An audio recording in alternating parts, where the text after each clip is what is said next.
Teka lang, may bakla pang magpa-perform. Papanoorin ko lang, sandali lang. Make sure ganda ka, iha. Lalabas pa lang ng bahay yan. Damit ko fresh pang sampayan. Akala mo Chanel, ukay lang yan. Hikaw ko, nakaw lang yan. Lip tint mo, peram nga yan. Nakshi ko, maasim yan. Feminine domination. You know what it is fashion. Tabi, ako na ang bahala. Patuloy ang aura. Kahit madapa man ang kulay ko, isiniwanag ng tala. Runway ko'y kasada, ako ang pantasya.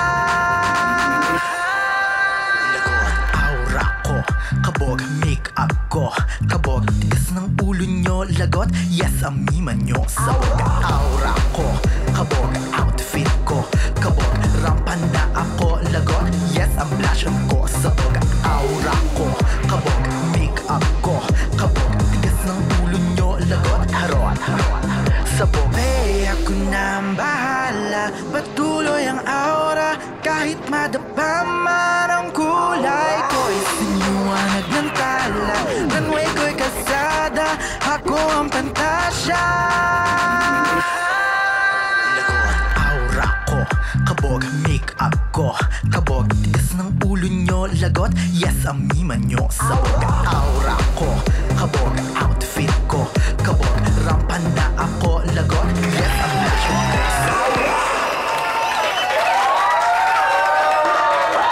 Kuya?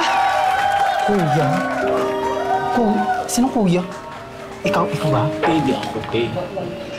Bakla, kuya. Long hair, ate. Kuya. Bakla plakado ako ngayon, kuya.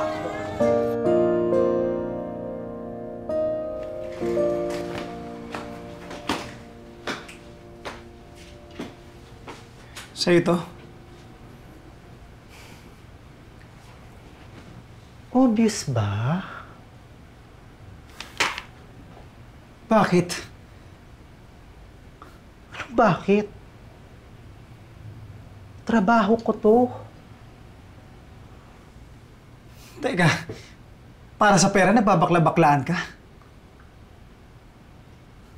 Bakla ako. Trans, to be specific. Transgender? So babae ka na?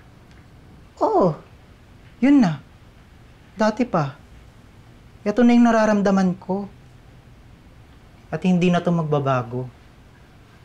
Kaya kung sasabihin nila na choice, maging ganito, sino ba naman ang pipili sa inyo ng buhay na ganito? Sino bang gustong makutya, mabugbog, mabastos, mapatay, para lang makapagpahaba ng buhok o kaya magsuot ng bestida? Wala! Wala, di ba? Because we are born this way, baby! Pinagsasabi mo, Kuya King. King, queenie na ako ngayon. Bakla ka sa buhay mo? Bahala ka sa buhay mo.